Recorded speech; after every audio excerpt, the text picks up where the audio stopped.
where to build a new city, and this was why it was named Puebla of the Incas.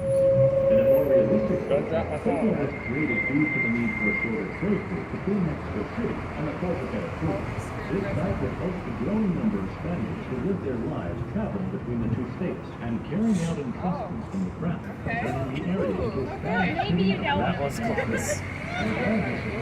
Here's a garden really close to This city so perfectly apart by the beauty of its streets and majestic buildings is worthy of being recognized as though it was built by the Incas themselves.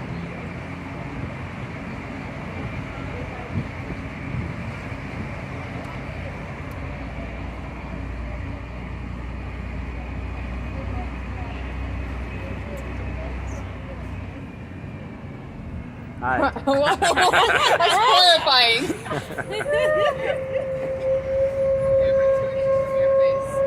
Best angle. You'll be able to watch the video later.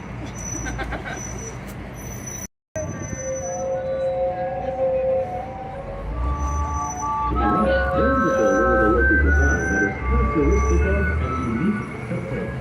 Red brick mixed with tile, which you will notice on many of the mansions and sites throughout the tour. Today, this building is home to the post office.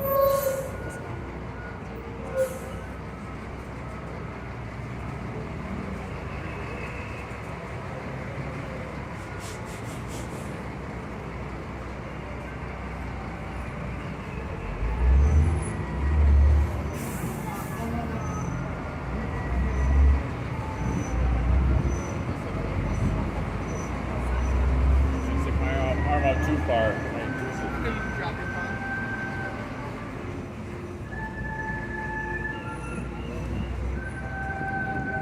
To the left, we can take in the Grand Puebla Cathedral, one of this city's most representative monuments.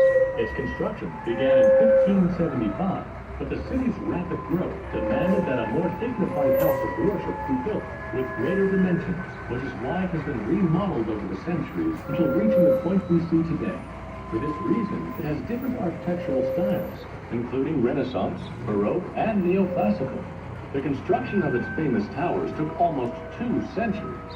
They are the tallest in all of Latin America, at over 70 meters high. The cathedral is so magnificent that a rumor spread that it was taller and more majestic than the Mexico City Cathedral. They say the building plans for both had been kept together at one point before the construction, and they were confused by mistake, and so work was built in Puebla that was worthy of a capital.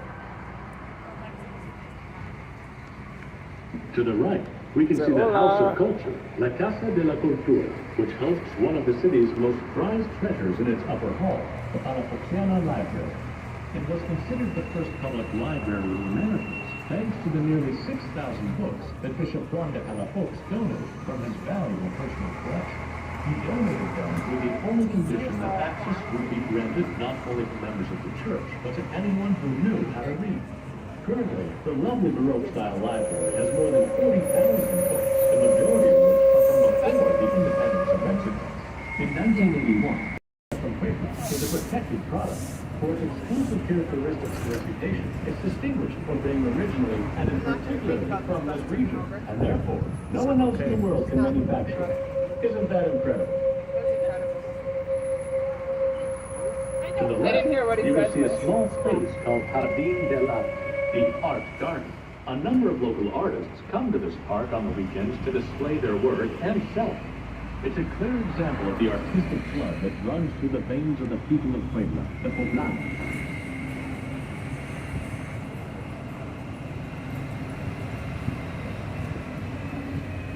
To the left, there's a yellow-colored building. This is the most famous cantina in Puebla, La Pasita.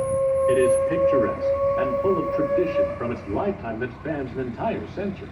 Emilio Contreras Ricardo opened its doors in 1916. It's distinguished by its old-fashioned and